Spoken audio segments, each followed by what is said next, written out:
뜻대로 이루어지기를 소원하는 귀한 찬양을 드리게 하심을 감사합니다. 하나님, 우리에게 닥쳐진 모든 현실을 하나님 앞에 정말 겸손하게 받아들이고 하나님의 뜻을 발견하는 우리의 삶이 되게 해 주옵소서. 찬양대 한 분 한 분 위에 기름 부어 주시고 이 사명 우리 모두가 잘 감당하게 하시고 우리 모두가 하나님이 주시는 주님의 말씀 받을 수 있는 옥토의 마음들이 되게 해 주옵소서. 부정한 종을 붙잡아 주시고 지혜와 능력으로 함께 해 주옵소서. 모두가 은혜되는 시간 되게 해 주옵소서. 예수님의 이름으로 기도하옵나이다. 아멘. 이런 이야기가 있습니다. 아무런 죄가 없는데 권력자의 미움을 받아서 감옥에 갇혀서 감옥 생활을 하는 사람이 있었습니다.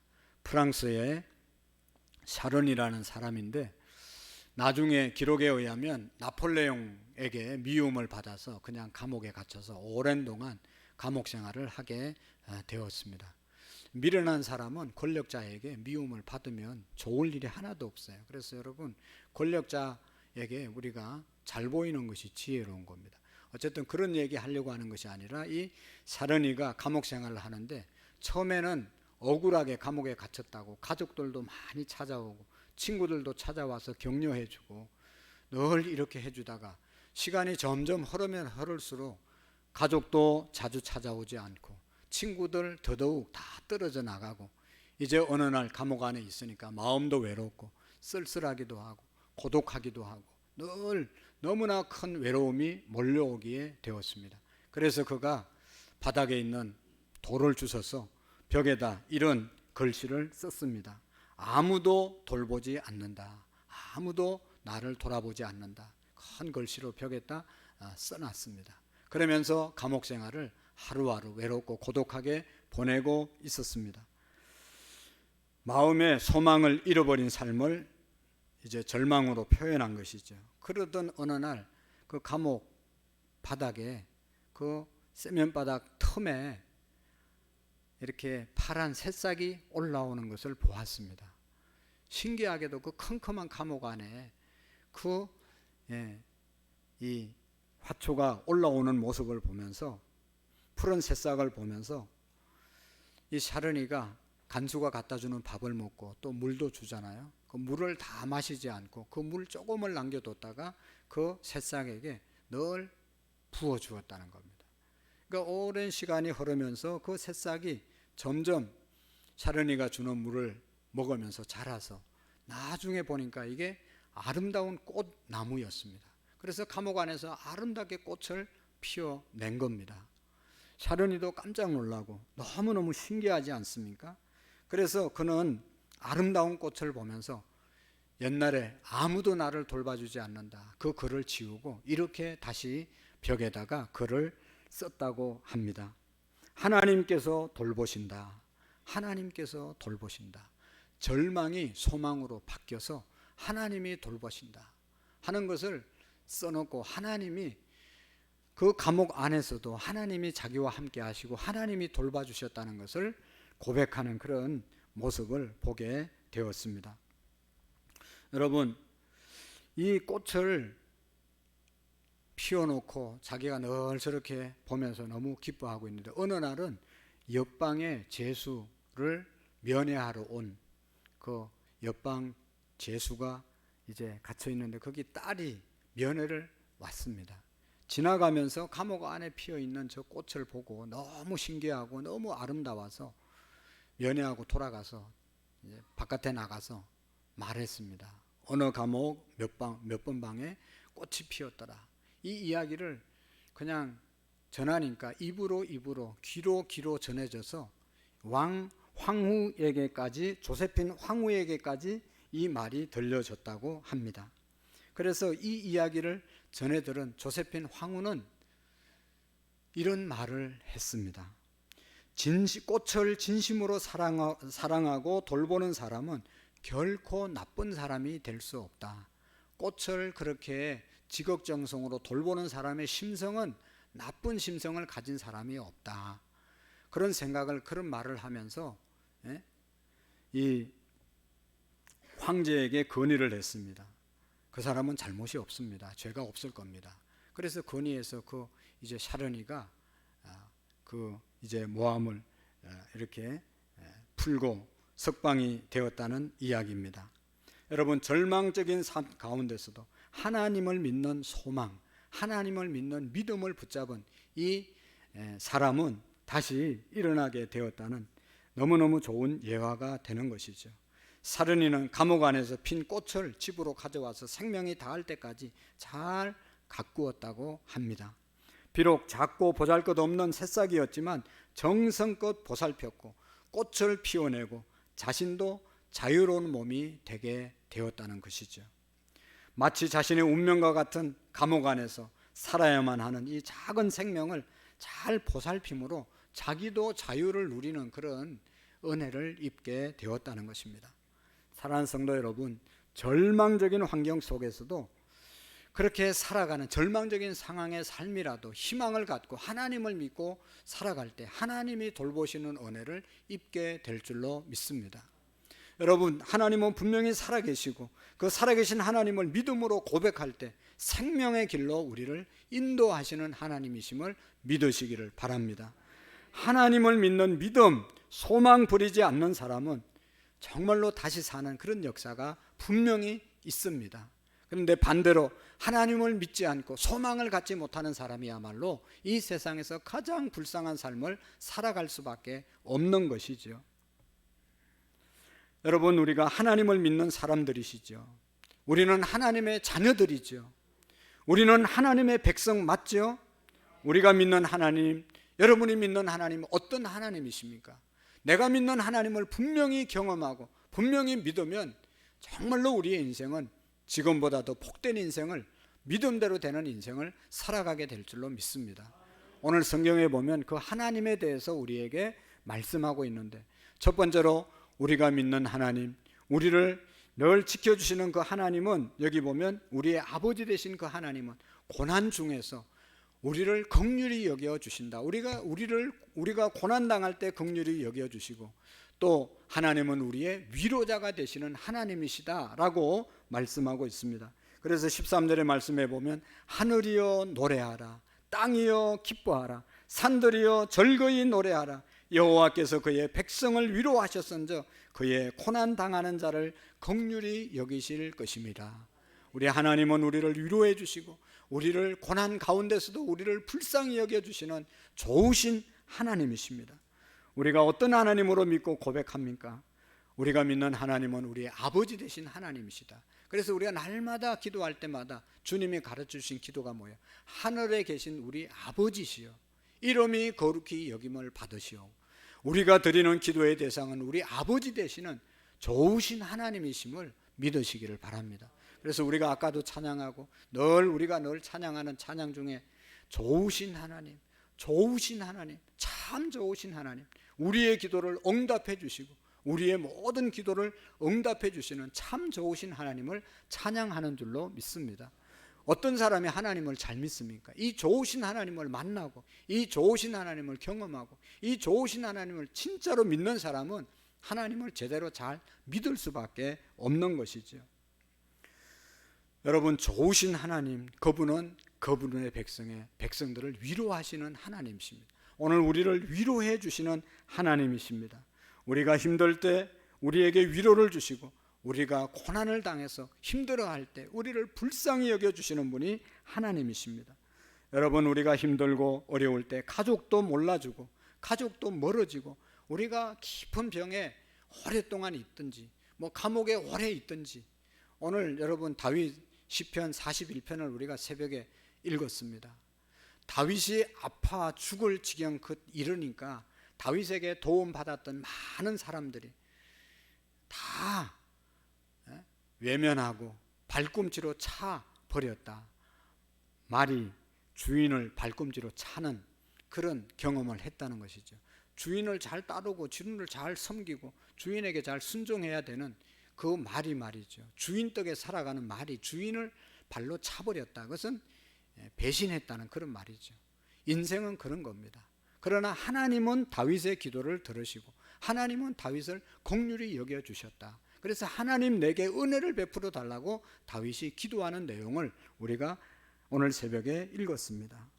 사랑하는 성도 여러분, 우리가 믿는 하나님, 저와 여러분들이 믿는 하나님은 우리를 위로해 주실 뿐만 아니라 오늘 우리가 고난 당할 때 불쌍히 여겨주셔서 고난 가운데 우리를 건져주시는 하나님이심을 믿으시기를 바랍니다.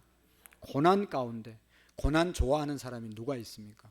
고난 원하는 사람이 누가 있습니까? 다 고난 싫어하고 고난 당할 때 힘들지만 또 한편으로 고난 당하지 않는 사람이 누가 있습니까?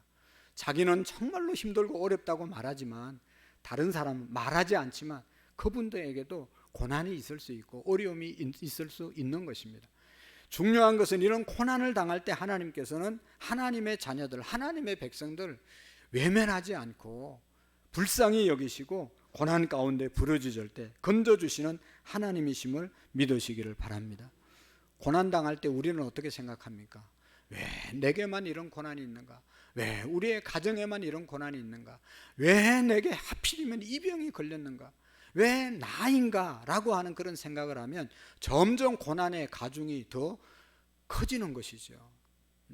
나만이 당하는 고난이라고 생각하면 너무너무 힘든 겁니다.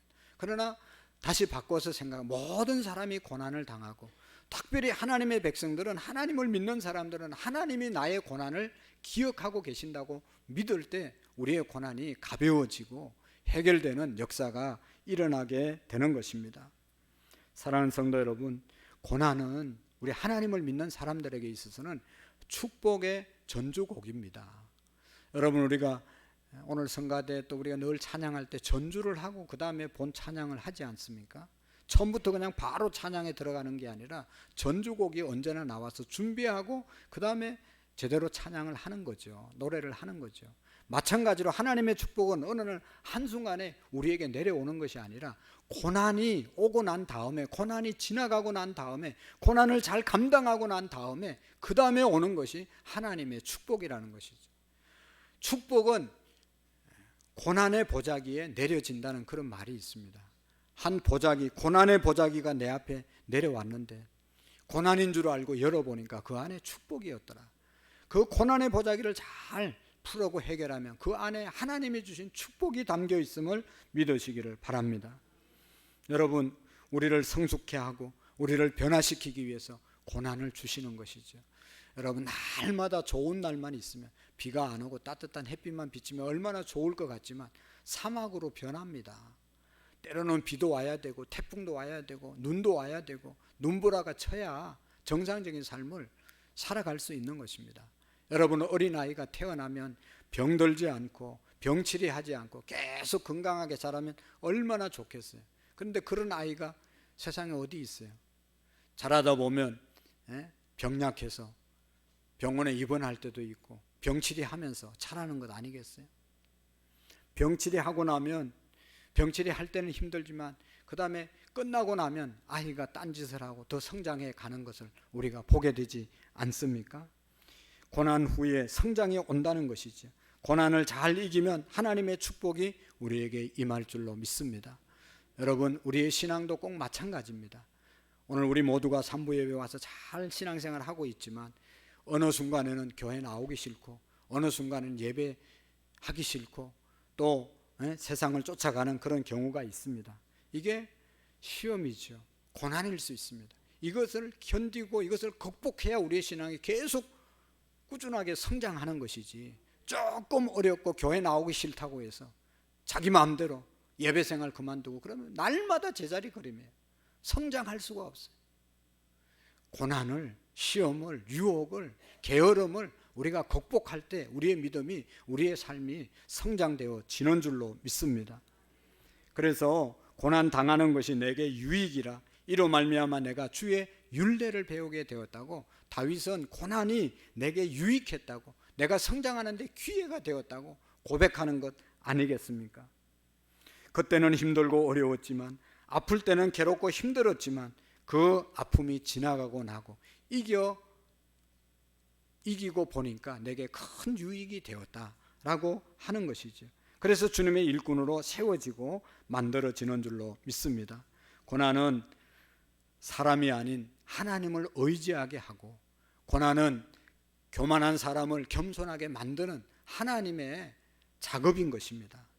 하나님 앞에 내가 겸손하게 엎드릴 때 고난이 지나가고 또 고난을 통해서 더욱더 성장된 하나님의 사람으로 세워짐을 믿으시기를 바랍니다.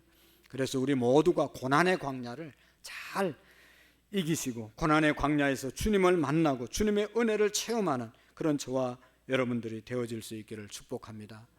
여러분, 하나님은 우리를 절망 가운데서 홀로 내버려 두지 아니하시고 어린아이가 갓난이 젖먹이를 절대로 잊어버리지 않는 것처럼 하나님은 우리를 절대로 잊어버리지 않는다는, 내가 고난 중에 있어도 하나님 나를 잊은 것 아니야, 왜 내가 하나님의 자녀인데 하나님은 나를 사랑한다고 하는데 고난 중에 있는 거야, 오늘 성경에 그렇게 한탄하잖아요. 그러나 기억해야 합니다. 하나님은 절대로 우리를 잊어버린 것이 아니라는 것이죠.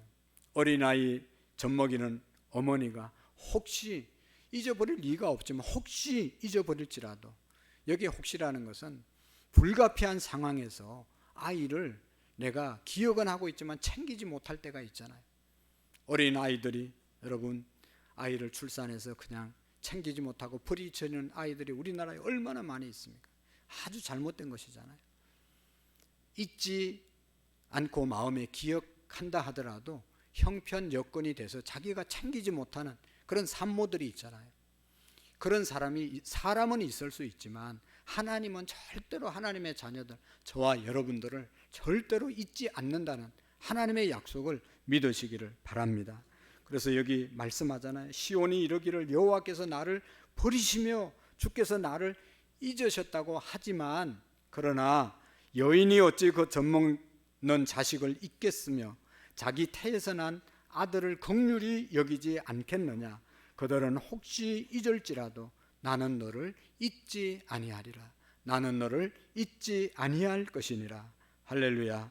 주님이 말씀했습니다. 어떤 고난 중에 있더라도 하나님은 우리를 절대로 잊지 않으심을 믿으시기를 바랍니다. 하나님은 우리의 체질을 아신다고 시편 103편 14절에 말씀했습니다. 우리의 체질이 어떻습니까? 여러분, 건강한 체질이시죠? 우리 장로님 집사님들, 제가 제일 부러워하는 것은 건강한 체질을 가진 사람들이에요. 그러나 여러분, 건강한 체질을 가졌어도 한순간 약해지는 그런 경우를 우리가 보지 않습니까? 아주 멘탈도 강하고 뭐 그냥 뭔 얘기를 들어도 넘어지지 않는 아주 강한 체질, 또 멘탈이 강한 사람도 있어요. 그러나 또 한편으로 보면 남에게 말을 하지 않지만 한없이 약한 체질을 갖고 있습니다.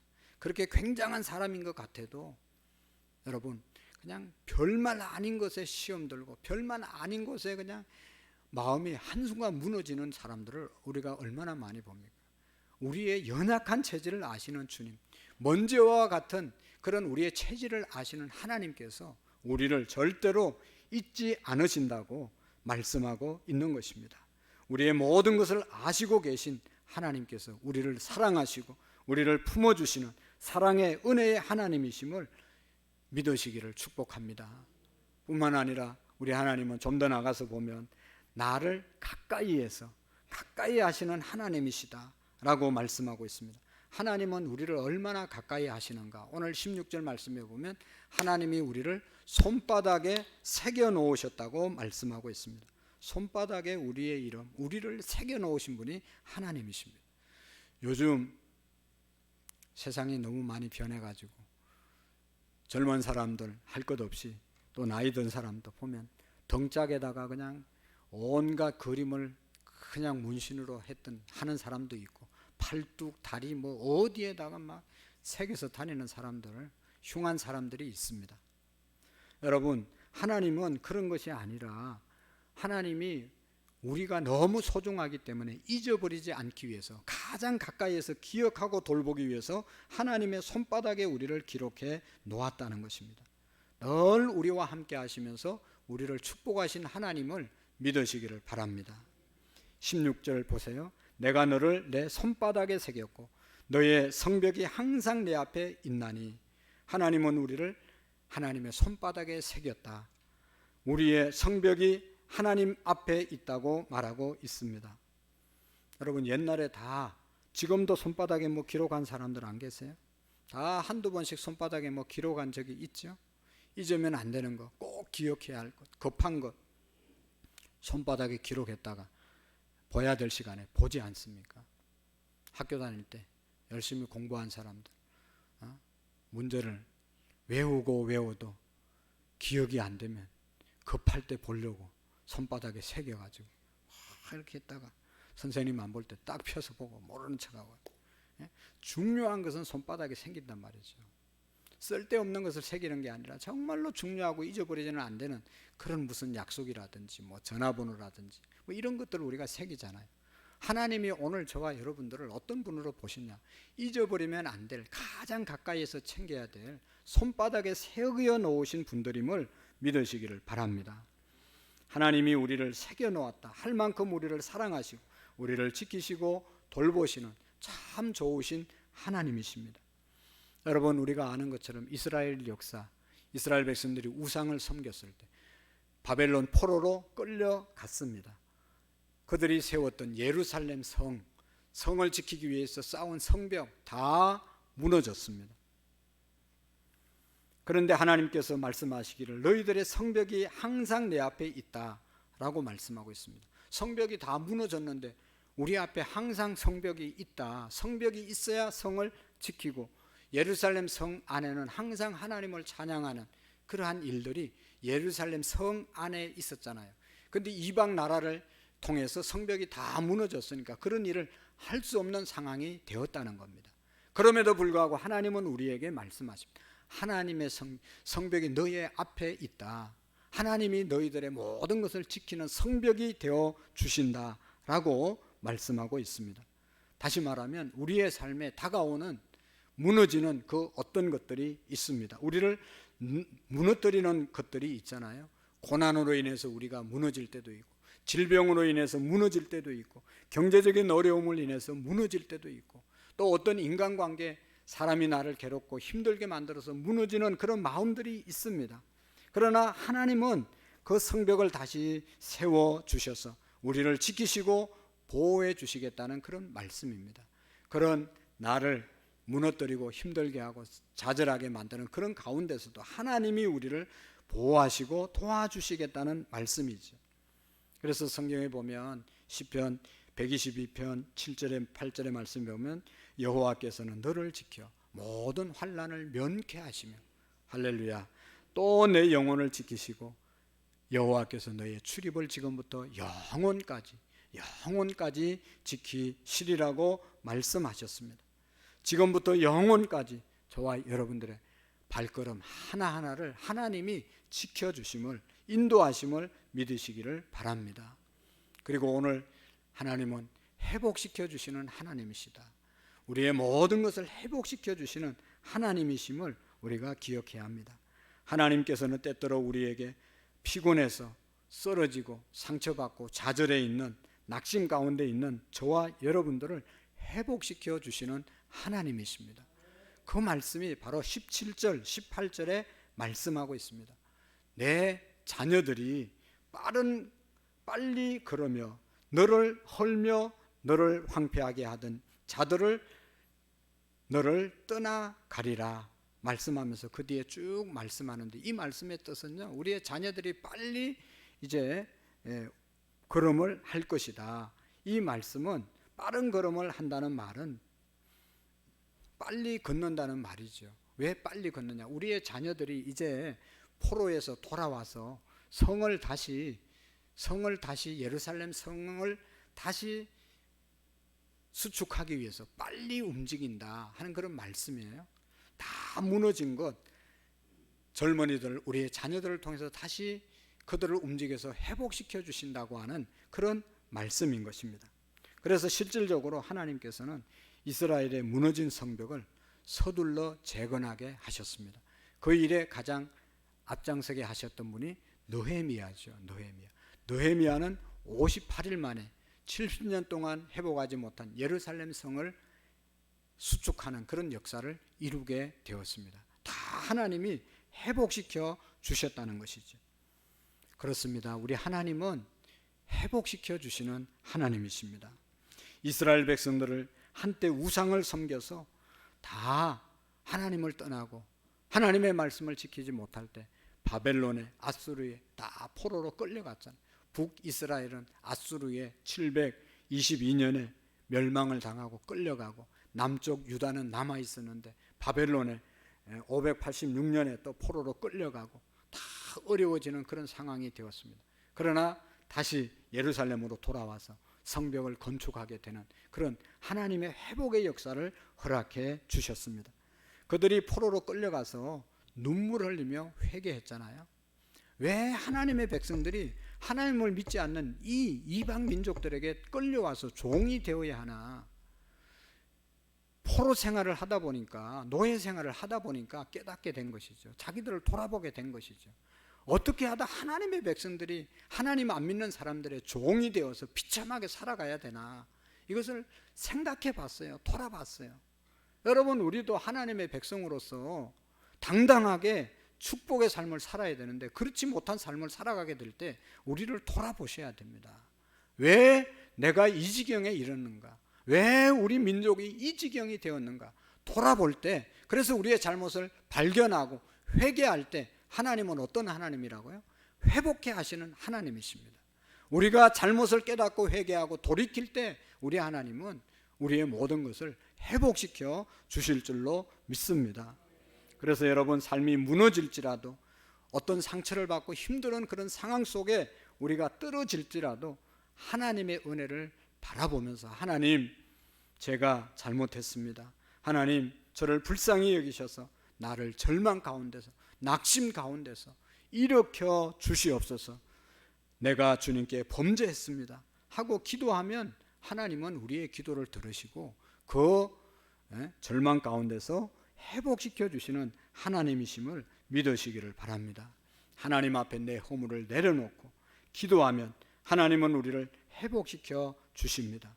무너진 성벽을 회복시켜 주신 하나님께서 무너졌던 우리의 가정을 회복시켜 주시고, 어려워진 우리의 사업을 회복시켜 주시고, 무너졌던 우리의 삶을 다시 정상으로, 이전보다 더 나은 모습으로 변화시켜서 우리를 사용하여 주실 줄로 믿습니다. 하나님 앞에 우리가 회개할 때, 돌이킬 때 다시 회복의 역사가 일어나게 되는 것입니다. 여러분, 우리나라 근대사를 보면 우리나라가 언제부터 경제적으로 큰 부흥의 역사를 일으켰습니까? 88 서울 올림픽 이후에 우리나라가 경제적으로 급성장하게 된 것이죠.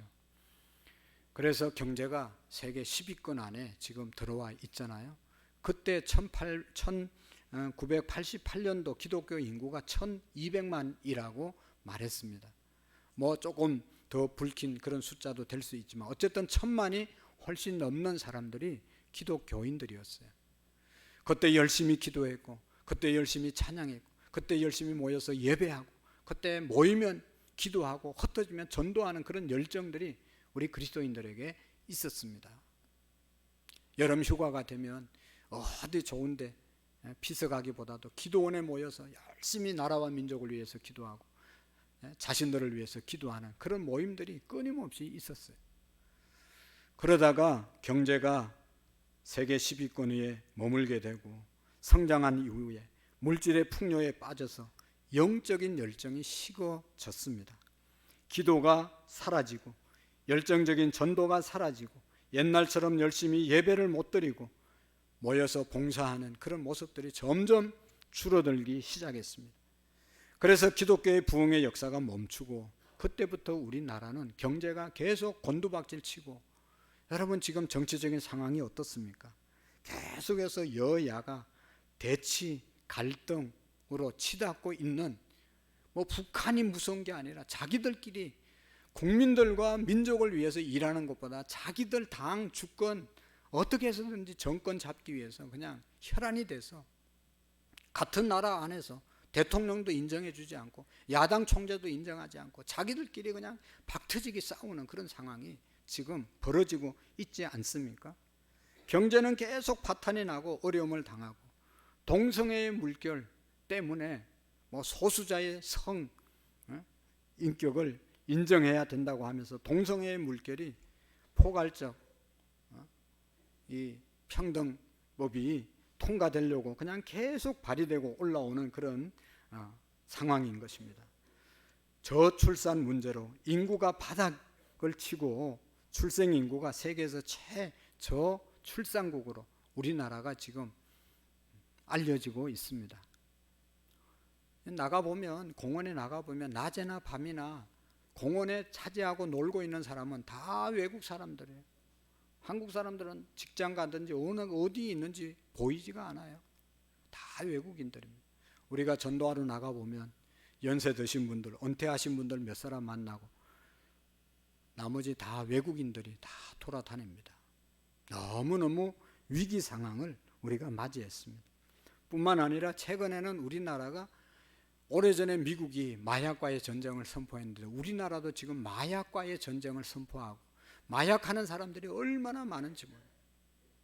마약해서 사람이 인생이 무너지고 있는데 그냥 그것을 깨닫지 못하고 속수무책으로 마약이 퍼져나가는 것을 볼 수가 있습니다. 사랑하는 성도 여러분, 이런 상황 가운데 우리가 할 수 있는 게 뭐겠어요? 우리가 해야 할 일이 뭐라고 생각을 합니까? 지금이야말로 정말로 우리가 회개하고 영적인 부흥이 일어나야 합니다. 우리가 회개할 때 하나님께서 우리를 영적으로 회복시켜 주시고 우리의 경제, 정치, 문화, 교육 모든 부분을 회복시켜 주실 줄로 믿습니다. 영적인 제2의 부흥의 역사를 우리가 이루어야 합니다. 주님 우리를 용서하시고 우리가 섬기는 물질의 우상을 다 무너뜨리고 주님께 온전히 돌아올 수 있는 그런 은혜를 달라고 우리가 기도해야 합니다. 우리 교회가 정말로 기도의 집이라는 것을 회복하고 하나님 앞에 기도할 때 가정이 회복되고 건강이 회복되고 사업장이 회복되고 물질이 회복되는 우리의 삶의 변화의 역사가 일어나게 될 줄로 믿습니다.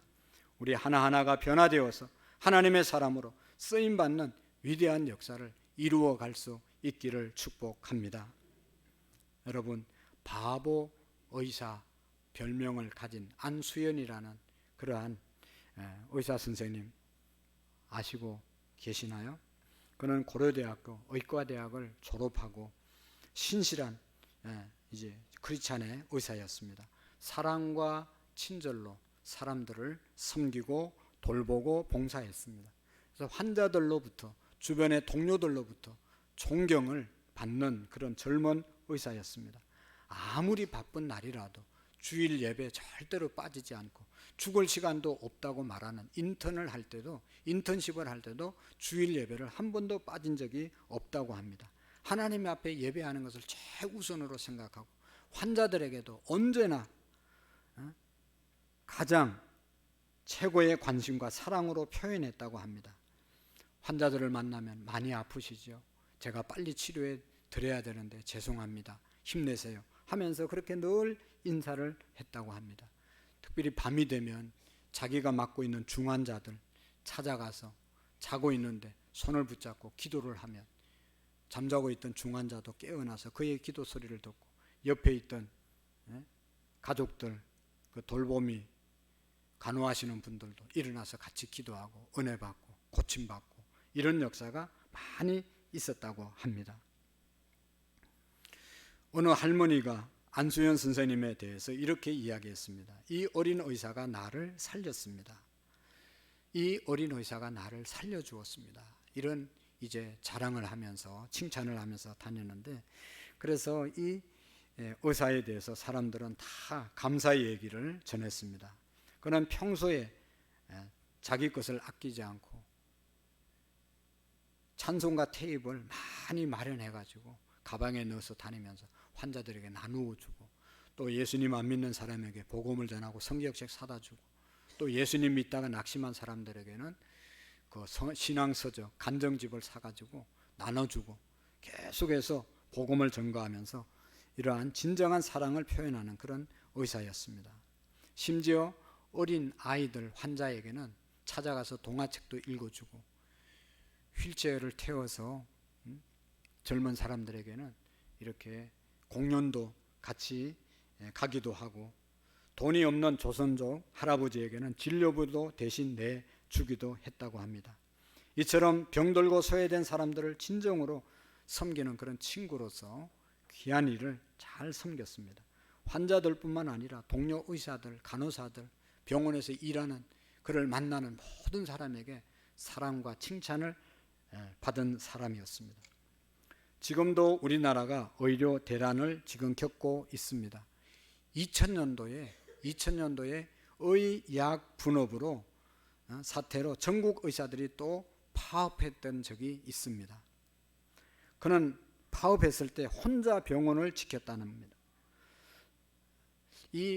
그때 아주 젊은 의사였기 때문에 위에 사람들 말을 잘 들어야 되는데 아주 막내였기 때문에 윗사람 말을 잘 들어야 되는데 나는 환자를 버릴 수 없습니다. 그러면서 며칠 동안 병원에서 홀로 병원에 나와서 밥 먹을 시간도 없어서 그냥 끼니를 햄버거로 때우면서 환자를 돌봤던 너무너무 귀한 의사였습니다. 그런데 여러분 아는 것처럼 군의관으로 복무하면서 사격 훈련을 나갔습니다. 사격 지원을 나가서 병사들과 함께 풀밭에서 식사를 했습니다. 풀밭에 앉아 있을 때 문제가 생긴 거죠. 거기에서 유행성 출혈열이 걸렸습니다. 그래서 이 유행성 출혈열이라고 하는 것은 급성으로 열이 확 오르면서 요통 출혈이 되고 일시적인 신장 기능에 장애가 오는 아주 치명적인 병이었습니다. 그래서 이 병의 증상이 있을 때 국군 통합병원으로 후송이 돼서 가서 치료를 받는데 더 이상 치료가 되지 않아서 안암 고대병원에서 치료를 받는데 치료가 되지 않아서 2006년도에 6년 1월 5일 날 33살로 세상을 떠나게 되었습니다. 정말로 꽃다운 나이에 하나님이 부르신 것이죠. 여러분 예수님 나이도 33살의 세상을 십자가를 지신 나이인데 그는 많은 사람들의 눈물 속에 이 세상을 떠나서 장례를 치르게 되었습니다. 평소에 예수님의 모습대로 살고 싶어서 예수님의 흔적을 남긴 그였습니다. 그래서 그가 세상을 떠나고 난 다음에 그를 기억하는 많은 사람들이 책을 쓰고 또 연극을 만들고 영화를 만들어서 선한 일을 한 것을 사람들에게 알리고 그가 지었던 책 팔아서 장학금으로 사용하는 그런 일이 벌어지고 있습니다. 그런데 중요한 것은 이분이 쓴 일기가 있습니다. 일기의 한 문장이 참 도전을 주고 우리에게 교훈을 주는 것이 있습니다. 이런 일기였습니다. 이전에도 그랬듯이 하나님은 오늘의 사건 뒤에도 계십니다. 뭔가를 가르쳐 주고자 하십니다. 뭔가를 해결하고자 하십니다. 무릎을 꿇습니다. 무의미한 싸움을 그칩니다. 현실과 그 뒤에 계신 주님을 봅니다. 그리고 기도합니다. 사소한 일들을 휩싸이게 마시고 하나님 한 분만 바라보고 나가게 하소서. 마침내 아버지께서 바라시는 뜻을 이루게 하옵소서 하는 그런 일기인데 여기에 가장 중요한 감동을 받는 것은 무릎을 꿇습니다. 무의미한 싸움을 그칩니다 라고 말씀하고 있습니다. 무릎을 꿇으면 쓸데없는 일에 우리의 마음과 관심을 빼앗기지 않는다는 것이죠. 그런 것들을 다 그쳐지게 된다는 것이죠. 정말로 우리는 쓸데없는 일에 얼마나 시간과 정력을 낭비할 때가 많습니까? 무릎을 꿇을 때 하나님께서 우리를 바른 길로 인도해 주신다는 것이죠. 사랑하는 성도 여러분, 힘든 일이 계십니까? 다른 사람과 관계가 안 좋은 그런 관계에 있는 분이 계십니까? 문제가 있는 분이 계십니까? 그 문제 뒤에 해결해 주시려고 기다리시는 그 주님 앞에 무릎을 꿇을 때 주님은 그 모든 문제를 해결해 주실 줄로 믿습니다. 갈등하는 그 모든 갈등의 문제도 무릎을 꿇을 때 하나님께서 해결해 주실 줄로 믿습니다. 여러분, 그 하나님 앞에 무릎을 꿇을 때 우리를 위로해 주시고 우리를 가장 가까이에 손바닥에 새겨서 보호하시고 지켜주시고 인도하시는 그분, 우리를 도우시고 인도하시고 회복시키는 주님을 우리가 만나게 될 줄로 믿습니다. 여러분, 우리 모두가 주님 앞에 무릎을 꿇고 정말로 우리를 위로해 주시고 우리를 붙잡아 주시고 우리를 모든 것을 회복시켜 주시는 하나님의 은혜 가운데 살아가는 그런 저와 여러분들이 되어질 수 있기를 축복합니다. 기도하시겠습니다. 변함없이 우리를 사랑하시는 주님 감사합니다. 그 주님을 우리가 바라보게 하시고 세상에 우리의 마음을 빼앗기지 않고 주님 앞에 무릎 꿇는 우리의 믿음들이 되게 해 주옵소서. 그래서 언제나 우리를 가장 가까운 데서 지키시고 보호하시는 하나님, 우리가 무너지고 쓰러질 때 회복시켜 주시고 위로해 주시는 주님을 만나는 우리의 믿음이 되게 해 주옵소서. 그 좋으신 하나님을 날마다 찬양하며 살아가는 우리의 믿음이 되게 해 주옵소서. 예수님의 이름으로 기도하옵나이다. 아멘. 우리 다 같이